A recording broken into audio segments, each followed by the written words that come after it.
Your next unforgettable experience can happen anytime. Take an Amex card with you for rewards wherever you go. Morning coffee run with an old friend? Earn cash back. Weekend getaway? Earn miles. Amex rewards your inner explorer. Learn more at americanexpress.com. Terms apply. Whatever business you're in, growth isn't just about getting bigger. At ADP, we believe it's about getting stronger by turning data into insights so you can build teams that work as teams. By using our AI technology to help catch payroll errors before they're errors. And by keeping ahead of thousands of changing regulations so you can keep ahead of everything else. ADP helps businesses like yours grow stronger every day. ADP, HR, talent, time, and payroll.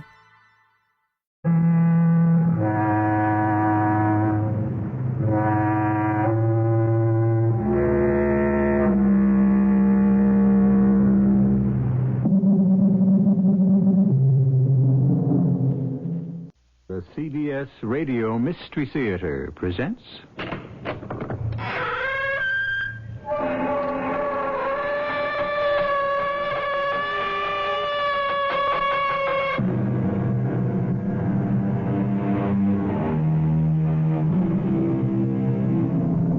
Come in. Welcome. I'm E.G. Marshall. There is a kind of human eloquence more telling, more forcible than the loudest words, than the choicest diction. It is the suffering of some great, heartbreaking sorrow with sealed lips. But how many of us have the fortitude to bear our pain in silence, or for that matter, our joy? So natural is the urge to speak. What could possibly keep anyone from doing so? Look, my dear. How long has it been since we have seen so many happy faces? Oh, we couldn't have asked for a finer wedding celebration for our daughter. And yet, just now, I thought I saw something in her expression. As she spun around just now amidst the dancers, I saw a strange look in her eyes. A look? What kind of look?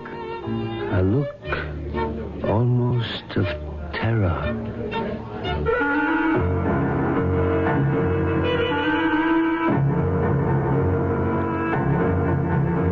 Our mystery drama, The Silent Woman, is based on a story by Leopold Compert. It was adapted especially for the Mystery Theater by Percy Granger and stars John Beale and Robert Dryden. It is sponsored in part by Buick Motor Division and True Value Hardware Stores. I'll be back shortly with Act One. Maybe you've got a neighbor who just bought a new Electra, and he's gotten so smug and self-satisfied lately you can't stand it. Well, look at it this way. If you had just gotten a car with all the luxury and prestige of Electra and a trim European-like design that makes it easier than you might imagine to park and maneuver in city traffic, wouldn't you be a little insufferable for a while? We thought so. The new Electra at your Buick dealers now. A little science, a little virtue, a little science.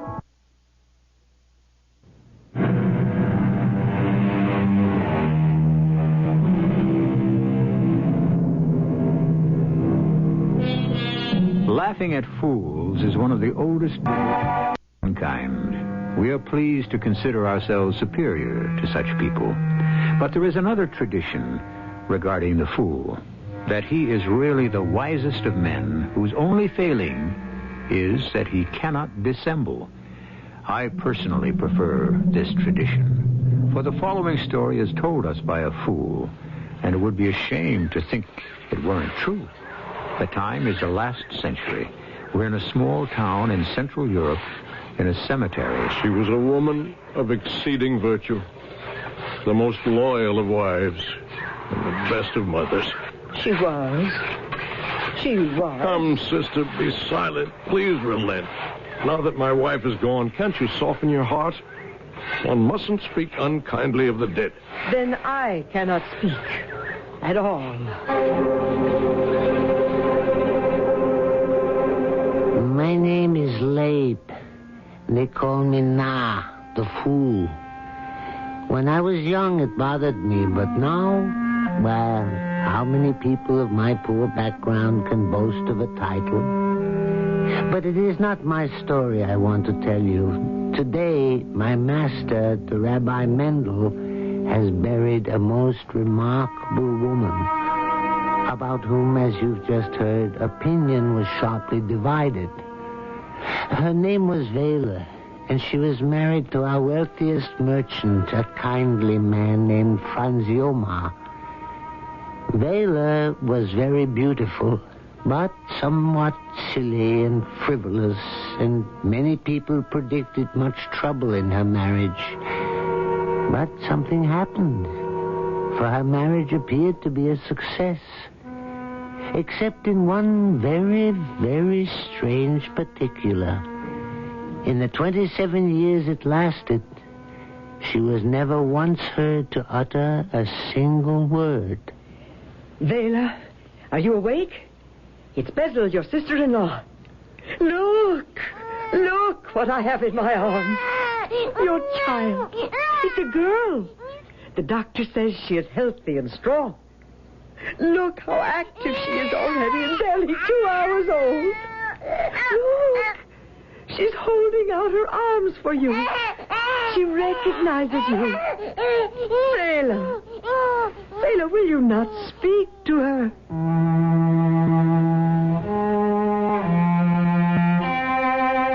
But though tears of joy came to Vela's eyes as she cradled the child to her breast, she did not speak. Nor was her silence broken at the birth of her son some years later. But the most severe time in all her marriage came on the eve of her daughter's wedding. A great plague was sweeping the countryside. Bring out your dead. Bring out your dead. Vela, it's Franz. I'm home. Oh, Brother, I'm so glad you're back. Yes, not a moment too soon. I was terrified that my business in Prague would have forced a delay, and my daughter due to be married this very evening. Where's Vela? Oh. Bethel, what's the matter? You're crying. It's too awful. Where is everyone? Where are the guests, the musicians? They should be arriving. There's not to be any wedding. Has something happened to the groom? Has the plague taken hold of him? No. Well, then what is it? Your daughter. Oh, no. The plague has got her in its grip. She's not expected to live. Is she in her room? Yes. Vela is with her. Vela? Vela, tell me. Our child. Look at me, Vela. Our child is dead.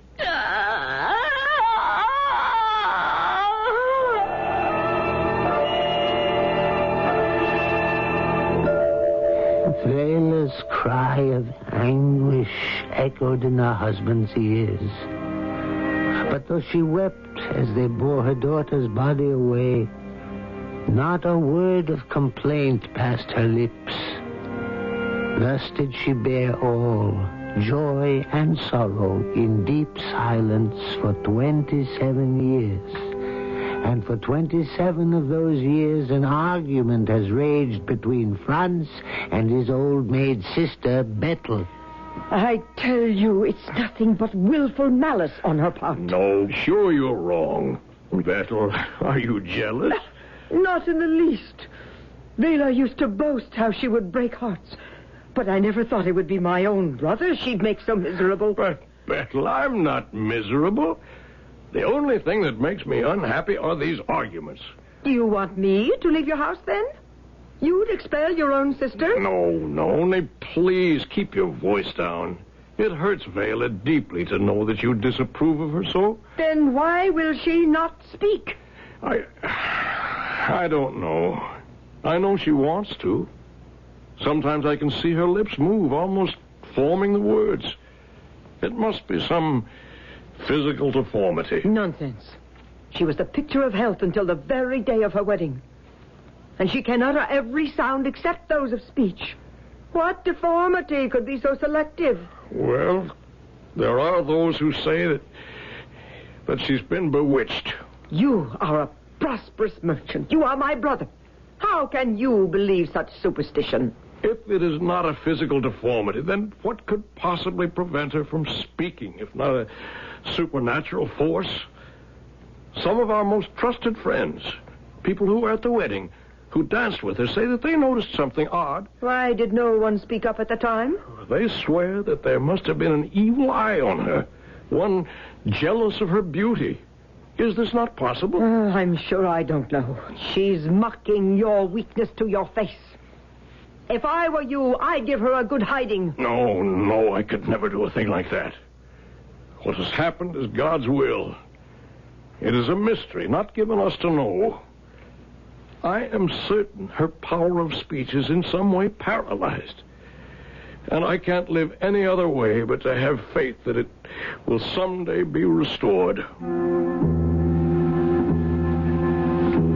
It was certainly doubtful whether Franz's faith was going to be rewarded. The years fled by. Their son grew into a handsome fellow and quite a scholar to boot. The time came for him to go study with a first-rate teacher in Hungary. Years he would be gone before he would see his parents again. Yet though her eyes were full of sorrow and pride, Vela let him go from her embrace without a word of blessing. Then, only a few weeks ago, Vela was taken ill. And yesterday, as I was walking down the street past their house, a servant girl ran up to me and begged me to go at once to Franz Jomar's office. Who is it? It is I, your worship. Lebnar, what are you doing here? You must come with me at once. Your wife's illness has taken a turn for the worse. How bad is it? The doctor has left, and the rabbi has been sent for.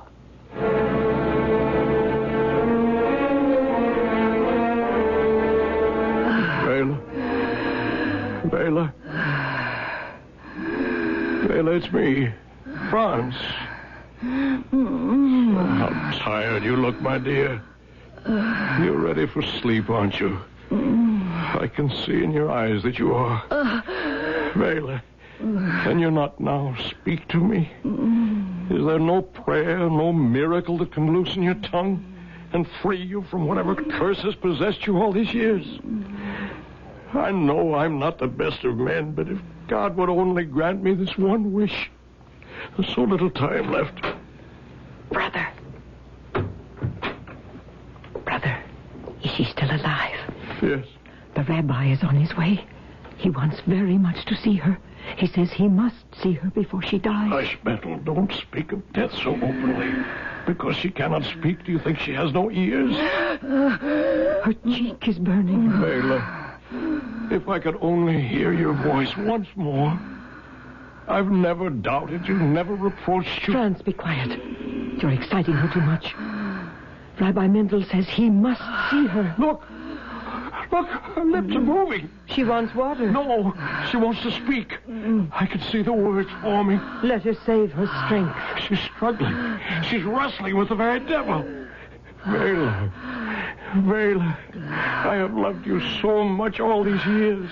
Oh, God, living God, shall I not now speak? Praises to God. She's fainted. Vela. It's no use. She's dead. She spoke. It was a miracle. I'm sure it was no miracle. This only proves she could have spoken any time she wished.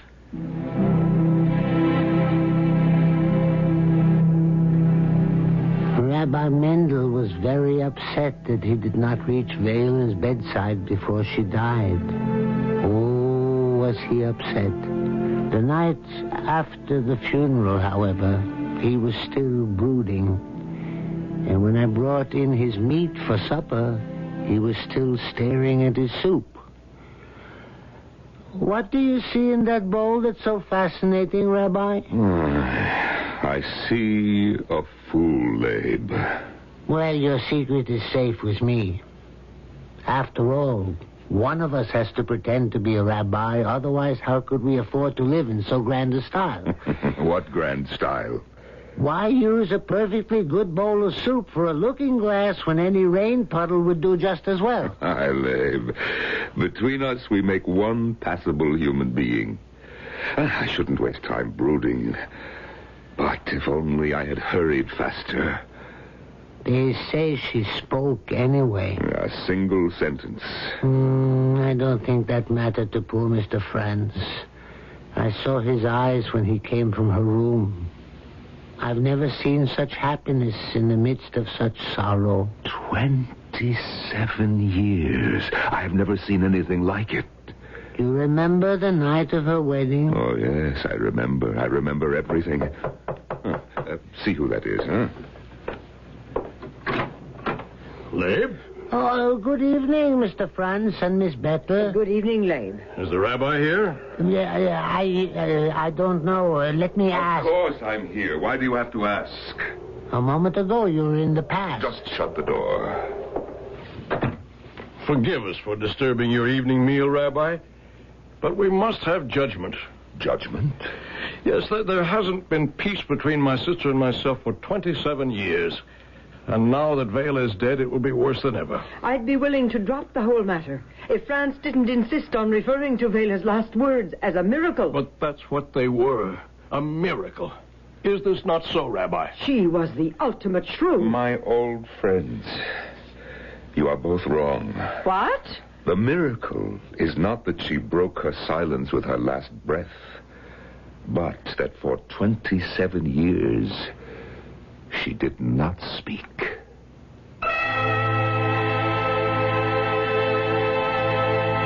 We know things are often not as they seem. How dull life would be if they were, and how little we would know of human nature. For so much of what most deeply motivates us is hidden, far beneath the surface world of appearances.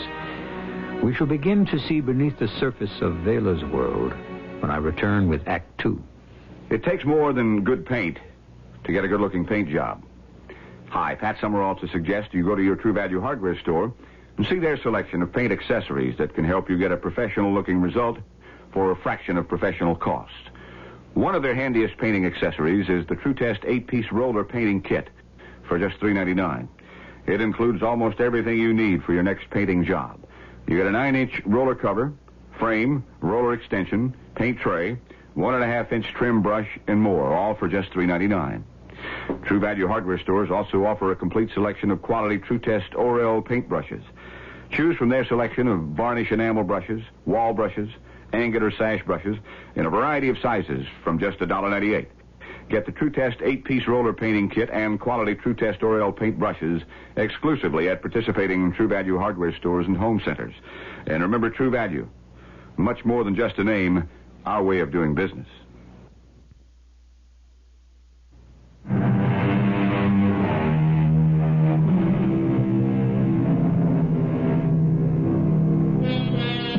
When a carefree and irresponsible young girl married a timid, serious young man, idle tongues got ready to wag.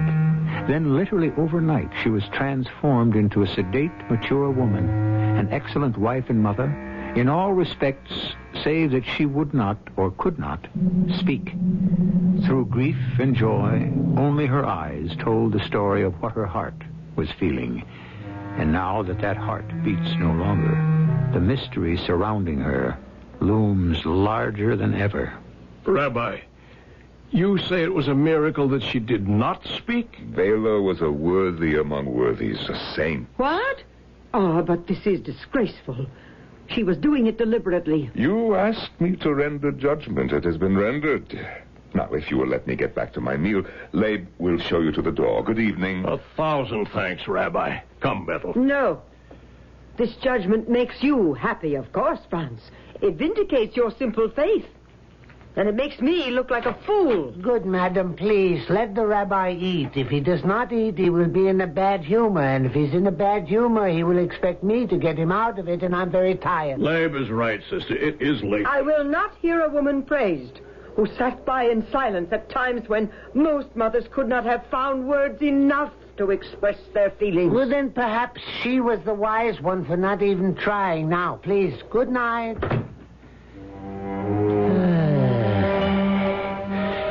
But one does not solve a problem by shutting a door in its face any more than one converts a person by silencing him.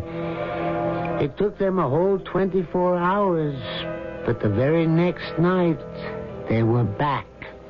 Rabbi Mendel? Franz, good evening. Is Bethel with you? Good evening, Rabbi. We're sorry to trouble you again, but remember that judgment you rendered last night? I want proof that your judgment is sound, Rabbi. You say Vela was a worthy among worthies. But what do you know of this matter that you can render such a verdict? Well, what I know is perhaps better left unsaid. Aha.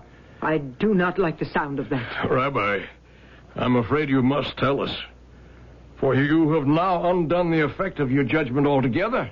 Very well, my friends. Sit down. I must begin by asking you to recall that night, the night of the wedding. I can still recall Mr. and Mrs. Clattener. Oh, what generous, warm-hearted people they were. We must remember everything just as it happened. As they talked, the scene became more and more vivid, until it seemed as if we were all transported back to that strange occasion. Oh, yes, I was invited too. There's an old custom that on all festive occasions someone should be present as a reminder of life's darker side, lest people in their reveling forget the sorrows of this world. A good custom, so they hire a fool. You figure it out.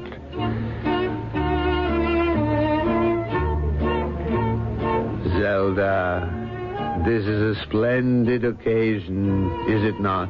It is a wonderful party for our daughter's wedding. Still, it does seem odd to me. What? Her decision to get married. To have settled on Franz Jomar of all people. What's wrong with Franz? He's a fine boy. Yes, but I thought Vela always found him rather dull. Aren't you pleased with the match? Oh, yes, of course. He comes from a good family and will go far. Franz is coming this way. Franz, stop dancing so soon. Oh, well, I'm not used to such exercise, and I think I've had a little too much to drink. Well, then you shall have some more. Oh, no, really. Franz, Vela is a lively girl. You're going to have to learn to enjoy yourself more. I'll fetch another bottle if you two will excuse me. Mrs. Clattener, could I speak to you in confidence? Yes, Franz. What is it? I think it's time that Vela was, well... Oh, taken downstairs to the bridal chambers? Yes, but not for the reasons you think. I mean, not only that, but... What's the matter? Well, when we danced a moment ago, her hand was burning, and her cheek was very hot. Oh, surely you understand that, Franz. No, this was different. She seemed, well, agitated. Well, it is getting late. Perhaps her girlfriend should be prodded. Well, there's something else, too. Yes? Forgive me, but why did Vela marry me? Well, you'll have to ask her. I couldn't. I'd feel like a complete idiot. Is something the matter? Oh, no, I love Vela more than... There, you see, that's it. I can't even find the right words to express what I feel. Well, I guess what I'm trying to ask, Mrs. Clattener, is... Did you influence Vela? What? Did you persuade her to accept me because my family is wealthy? No. Her choice settled on you of her own free will. And believe me, Vela has never in her life done anything contrary to the dictates of her heart. Franz, here we go. A fresh bottle. If you'll excuse me, I must see if the bridal chamber is ready. It's high time Vela was smuggled off.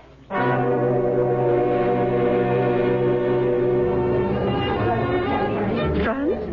Yes, Mrs. Clattener? I have it on very good authority that all is prepared.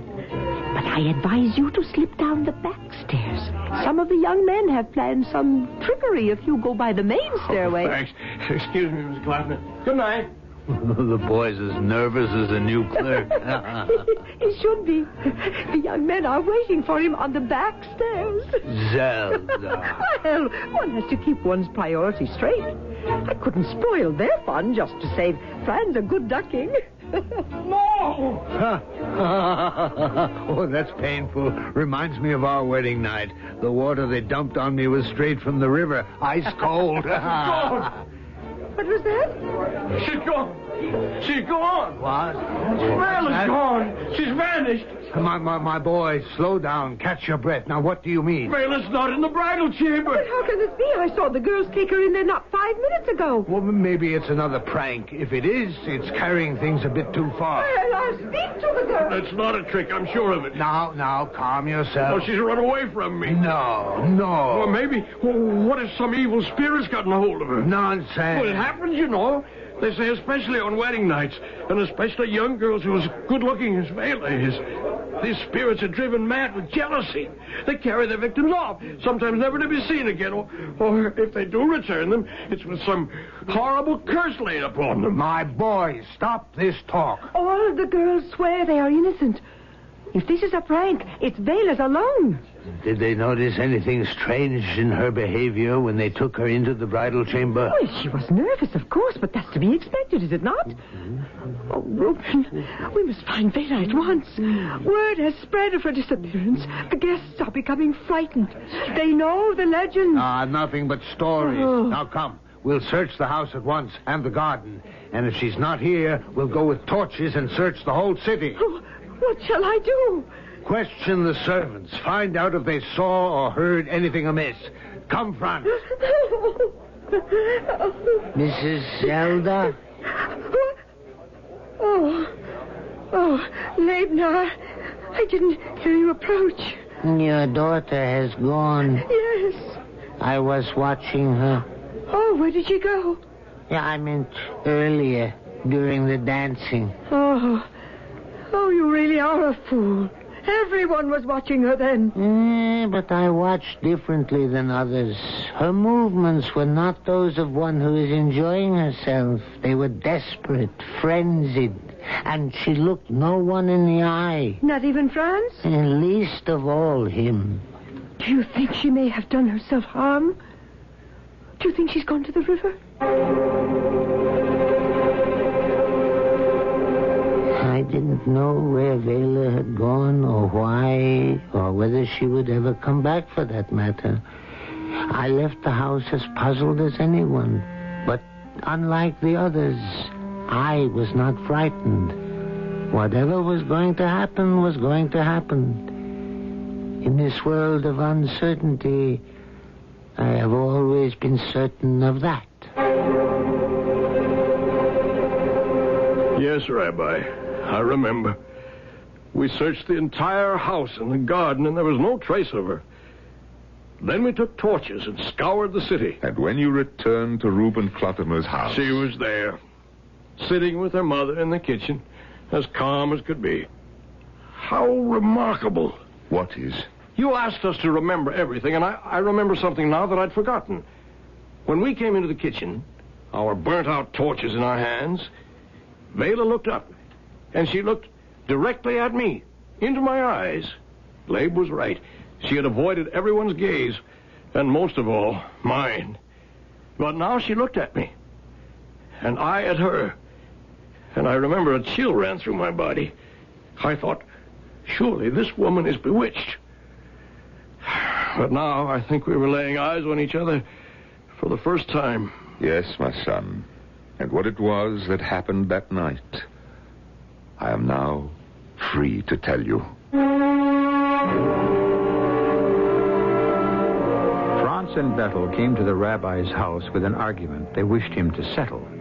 It was a question they thought had only two sides, and one of them, they assumed, had to be right.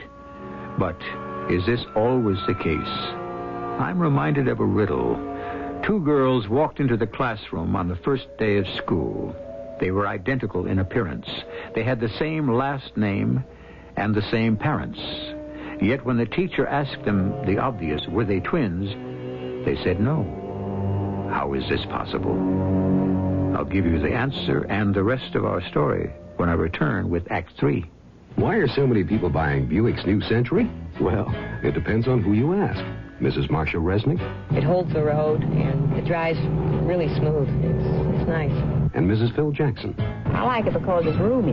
And Mr. Jackson, he can't even begin to tell you all the reasons why he likes their new Buick Century. I really wouldn't know where to start. But then that says a lot about Buick's New Century and why it's drawing a crowd at your Buick dealers.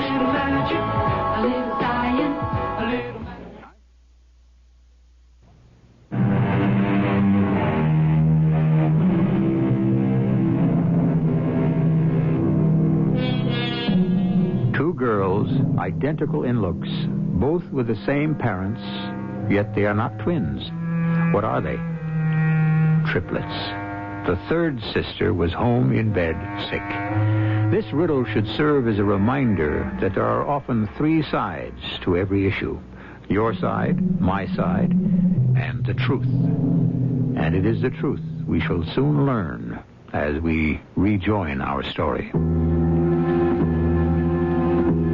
I always figured the rabbi somehow knew more than the rest of us. Whenever Vela's name was mentioned, a certain look would come into his eye, a look of sorrow and tremendous respect. Then, too, I remember one particularly odd incident. It happened right after the plague had carried off their daughter. Franz and Vela were in formal mourning, and I accompanied the rabbi to their house. He went, so I assumed, to offer consolation to them both. But strangely, he spoke only to Franz. Vela deliberately kept her gaze averted, and only as we were leaving did she lift her eyes. For a brief moment, their looks met, and then departed without a word. When your bride left her parents' house on her wedding night, it was to my cottage that she came. She came here, Rabbi? It was I who heard her last words. It was to be one of the most difficult hours of my life. It was late, as you recall, but I was still at my desk, deep in study. Please open the door. Rabbi, you must let me in. I see your light. You are home. Please, I must speak to you. Who is there? It is I, Reuben Clattener's daughter. What do you want so late at night? Please, you must let me in or I shall die at once. Well, yes, by all means. Oh, thank you. Please, you must try to calm yourself. There can be no peace for me. I must ask you again who you are and what you want. It is very late. Do you not recognize me? No, I don't think I do. Then I am indeed a lost soul. Are you from this community? You see, I am new here. I still don't know everyone as I ought to know. I am the woman you married not 5 hours ago to a husband. Ah, yes, your voice. Yes, it does sound familiar. Reuben Clattener's daughter, you say? Yes. Oh, no, but this cannot be. I'm being visited by an apparition. Why do you say that? If you are truly she whom you say, why are you here and not in the place where you belong? I know of no other place where I belong, more than the one where I am now. The place you belong, my daughter, is in the house of your parents. And since you have today been made a wife, your place is with your husband. What is a wife? And who am I? Forgive me, but that is a good question. What is it you wish of me? I have a great sin that rests heavily on my heart, and I don't know what to do. Well, what you have done can be discussed at another time. No. I know what oppresses me. It lies so near before me, I can grasp it by the hand. Very well. You have come here to confess a great sin. Do your parents or your husband know anything about this? Who is my husband? What? I am in love with a man, but not the one you married me to today. Hush. You cannot speak of this now. I must. You are married. His name is Naphtali. He is a scholar, a student at the yeshiva. I see. And he is perhaps poor? Very poor. Ah, unfortunate, Vela. I think I begin to understand. But did you not speak of this to your parents? No. You owed them the opportunity to approve of your heart's true choice. I did not think they would. You didn't? No. Huh. Vela, I'm going to ask you a question. If it is not answered honestly, you will have to leave. I will answer. Were you forced to be married? No. I was not forced to be married. My parents never once said you must. It is my own desire that I am what I am. But this other young man, Naphtali, was he for some reason displeasing to your parents? They did not know him. But you claimed just now you loved him. I must be incapable of love. I married Franz Yomar because he is the rich son of a rich man. To enter his family is to become the first lady of the community, to sit buried in gold and silver. That is what infatuated me. That is why I forced myself to marry him. The gold and silver have an influence over me. More and more they cry to me, you will be the first lady in the community. And the more Franz loves me, the more I detest him. It is not Franz you detest, but yourself. That is true. He is a kind man. I have deceived him. I was never a liar before now. And today, when I stood under the wedding canopy and he took the ring from his finger and he put it on mine, and when I danced with him, and they led me away. When you first entered my house, I thought this must be a mad woman. But only a soul conscious of its own sin could speak as you do now. Tell me what I am to do. What to do? Tell me. Do you think I have come from my parents' home merely to return again without help? You alone in all the world must tell me. Look at me. I am no wife. I will not be a wife. Tell me what I am to do. Please, Vela, stand up. Tell me first. I will not rise till then. Oh, dear Lord, who could that be? Master. Labe, that fool of a sexton they've given me. Vela, can you hear me? Yes. It will be best if no one knows that you have come here. Will you rise and go into the next room until... I will not move. Master! All right. Vela, I'll put this screen in front of you, but please try to make no noise until I have dispatched this fellow. I'm coming. Oh, Master, 1,000 pardons, but I'm afraid I had one glass of wine too many. It's all right. And it caught up with me just as I was trying to find my latchkey. But... Enough, Labe. Yes, Rabbi. Despite my condition, you see before you a man ready and willing to carry out the evening chore. Yes, well, it won't be necessary tonight. Oh, no. Let me make amends for my condition. Well, never mind. Please, No, Master. no. You don't want me to draw water from the well? No. Nor bring in more wood for the fire? No. It's burning low. No. I mean, yes, I know, but no. That screen is out of place. Leave it there. It's blocking the fire from warming you at your desk. But as you pointed out, the fire is burning low anyway, so what's the difference? Keep this up and you too may someday be a fool. Labe, go to bed. I want to be left alone. But you are not alone. What? I can see your thoughts are with you. Go to bed. You know, Master, a most remarkable thing has happened. The bride you married today has been carried off by spirits. That's nonsense. I know. They're searching for her everywhere. If they were smart, they would just come to you. Huh? Well, why me? Because I'll bet you know where she is. Why do you say that? You're the rabbi. The rabbi knows everything. In fact, it's your fault I'm a fool. What do you mean? That's what I was always told as a child. The rabbi knows everything. That's why I never bothered to learn anything. I figured as long as someone knows it, what's to worry? So, don't disappoint me, Rabbi.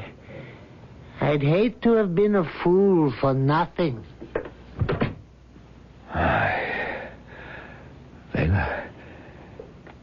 Layla, he's gone. Yes. Now listen to me now. I will talk with you. I am listening. But will you do what I advise you? For I am going to say something that will terrify you. I will do anything you say. Will you swear? Yes. No, don't swear yet. Not till you've heard me. I don't want to force you. Hear me then, daughter of Reuben Klatener. You have a twofold sin upon your soul. First, you permitted yourself to be infatuated by gold and silver, for which you forced your heart to lie.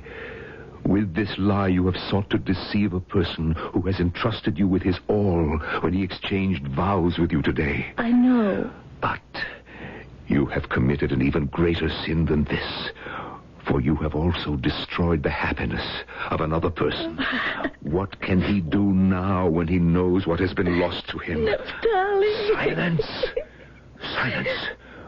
You must never let his name pass your lips again. Why did you not speak when you could have spoken? God can never easily forgive that. To be silent, to keep secret in your breast what would have made him whom you loved happier than the mightiest monarch. Say no more. Hear now what your penance must be. You were silent when you should have spoken. Be silent now forever to all people and to yourself. From the moment you leave this house until I grant it, you must be dumb.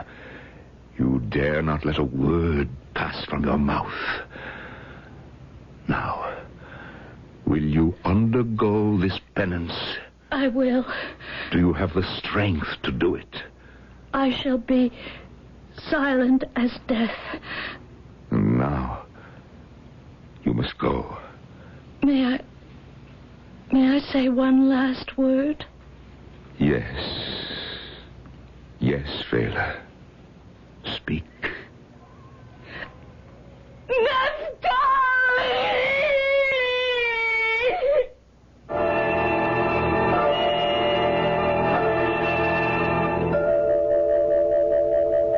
When the rabbi finished his story, everyone sat for a very long moment in silence.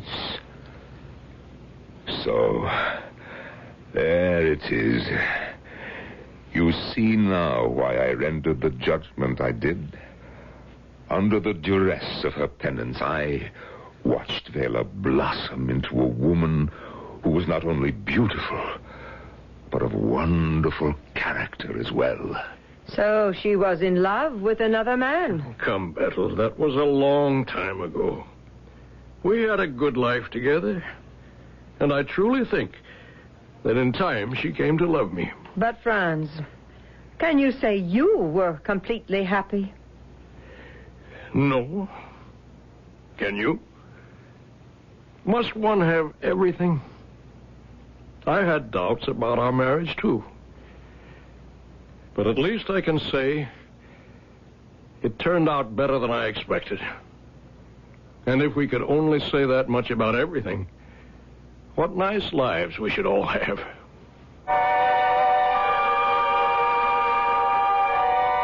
What nice lives indeed.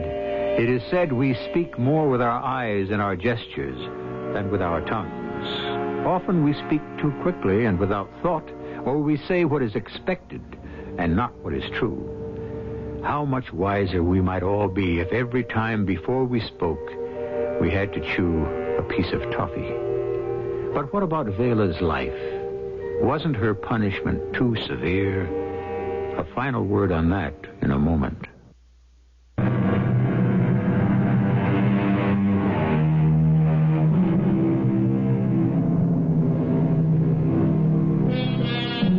Was Vela's punishment too harsh?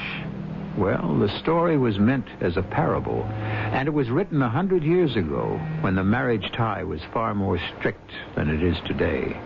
All in all, I think I'd have to say that Vela was a remarkably strong and self-possessed woman who endured. Our cast included John Beal, Norman Rose, Carol Teitel, Joan Shea, and Robert Dryden. The entire production was under the direction of Hyman Brown. And now, a preview of our next tale. You've been at that all day. That doesn't seem to do me any good. Here I am, stuffing myself at dinner time. Mr. Charles, that man sitting at the next table, do you see who I mean? That young parson, the thin fellow with the glasses, sitting with the freckled-faced girl? No, not them. The other table. The man sitting alone. Oh, yes. Sinister-looking chap. Yes, I've caught him twice looking over here at a time. Do you notice his eyebrows? Bushiest darn things I've ever seen. No, don't look now, but it occurs to me. Do you suppose they could be stuck on? Fake eyebrows? Of course. That devil. What luck that he's here in the same hotel in St. Moritz. We've tracked him down. Sir Charles, we're not following him. He is following us. Mrs. E.G. Marshall inviting you to return to our Mystery Theater for another adventure in the macabre. Until next time, pleasant dreams.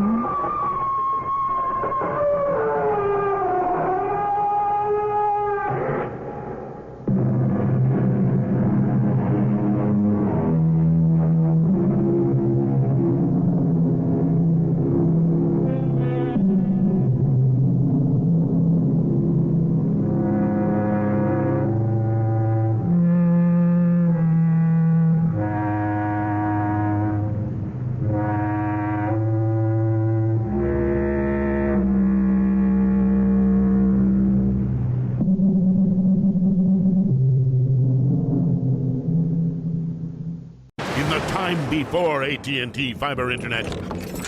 What? What are you doing in me dungeon? It's the only place where the bloody Wi-Fi works. Oh, and you don't mind the spiders? Spiders? What spiders? Oh, no, they're everywhere! Oh! In the time after AT&T Fiber Internet. It's nice having fast, reliable Wi-Fi in the whole house. For sure. The dawn of a better internet era with AT&T Fiber. Limited availability in select areas. Check eligibility at att.com/getfiber. AT&T Smart Wi-Fi extenders may be required. Sold separately. Restrictions apply.